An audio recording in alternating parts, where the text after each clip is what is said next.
What up? This is Merrick representing Hustlenomics LLC. And I'm going to tell y'all why seller financing is absolutely beneficial to completely jumpstart your business. So, first, before we talk about seller financing, we have to talk about conventional financing and what it is. Conventional financing is, I'm not even gonna lie, it's pretty awesome. Yet, there's a lot of hoops to jump through when it comes to conventional financing. So let's think about it like this. If you are applying for conventional financing, you need two things right off the rip. You need excellent credit, or at least good credit. It's got to be 600 and up.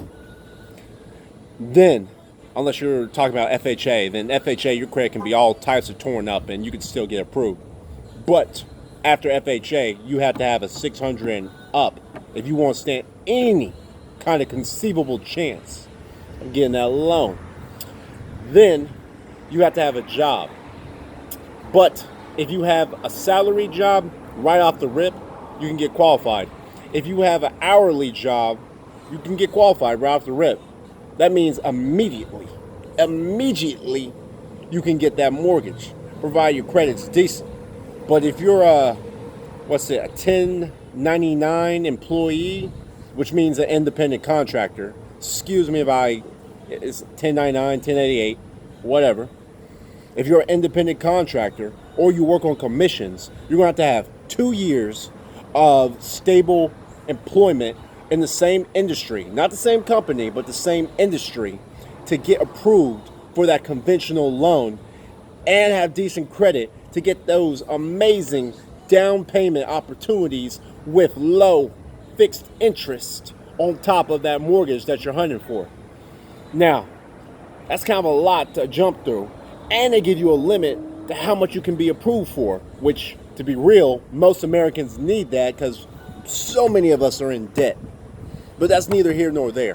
What we're going to talk about is what you can do with seller financing.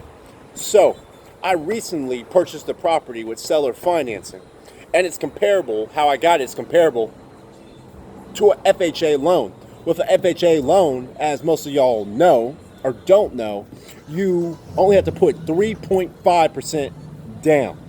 Me, I put 5% down on the entire property as the down payment I negotiated a 3.5% interest rate on the loan. So I purchased the property for $50,000, put $5,000 down, which makes the entire amount of my mortgage $45,000. But wait, there's the interest rate on every single loan. You're gonna have some type of interest rate, unless you get it from your mama, and she says, "Baby, I'll give you a 0% interest rate," but that's because she loves you. Moving on. My interest rate is 3.5%. So 45,000 times a 3.5% interest rate, amortized over 30 years, is around $51,000. With me paying about $250 a month of principal every single month on that mortgage. So this property is going to cash flow amazingly, because I'm going to get a tenant in there, and the average market rent in the area, well, even for Houston, is $1,000. So even just by knowing the principal, how much I have to pay for the principal, and then insurance and taxes, all that together should be around $400 a month. So if I rent it out, for the Houston average is about $900 or $1,000 for a whole single family. That means 1,000 minus 400. I should be cash flowing $600 every single month. So, there's so much opportunity with seller financing to fix the deal in a way that benefits you and the buyer, in a way that conventional financing can't even come close to.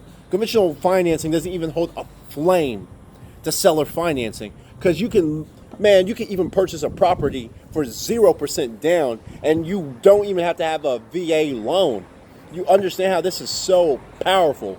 This means everybody can get involved in real estate. All you have to do is market yourself and build yourself up as a real estate professional in your area. You can do it, but you're going to need to be consistent and disciplined and continuously spread the word that this is what you do. So, or you can choose to just go the conventional route, save 5% for, say, 3.5% with an FHA loan or USDA loan. I believe that's 5% as well. Purchase your primary, a duplex, rent the other side, which is, there's nothing wrong with that. But I assume if you're watching this video, you're trying to do it big. You're trying to get to Jay-Z.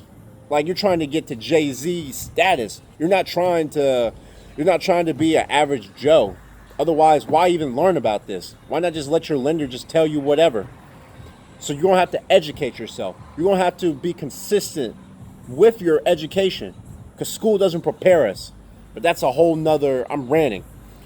So basically, in a nutshell, use seller financing whenever you can. Ask your real estate agent about seller financing. If your real estate agent can't hook you up with seller financing, find a different real estate agent, because there's one who can. There's a real estate agent who works with investors who knows. Seller financing is an excellent tool because you can control the interest rate. You can control the down payment. You can control how long the mortgage is going to be. You can set up for 5 years, 10 years, 15 years. Everything is negotiable in seller financing, especially if the buyer owns it free and clear. If the buyer owns it free and clear, you're off to the races. Man, I hope that this video has provided you some type of value. I hope that I've been able to tell you about some of the benefits of self-financing. I by no means am a master of it, but it's just a good tool to have in your toolbox. This is Merrick, representing Hustlenomics LLC. I'm signing out. Stay motivated, y'all. And remember, keep hustling every day. Peace.